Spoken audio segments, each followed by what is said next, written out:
Bismillahirrahmanirrahim. Assalamu alaikum students.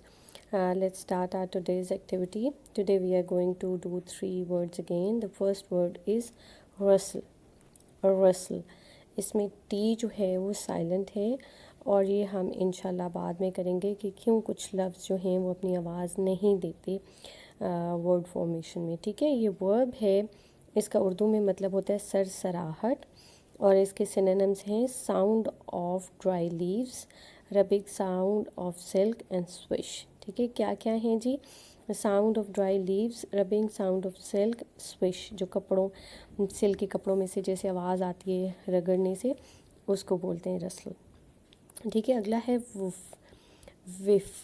ठीक है, ये नाउन है, इसका मतलब होता है सूंघना उर्दू में और इसके सिनोनिम्स हैं smell, sniff and weft. Smell, sniff and weft. फिर आगे जी इंटरप्ट है अगला लफ्ज़, ये वर्ब है, इसका उर्दू में मतलब है मदाखलत करना. Obstruct, break continuity, cut in, meddle in. इसके सिनोनिम्स हम दोबारा पढ़ते हैं. Obstruct, break continuity, cut in, meddle in.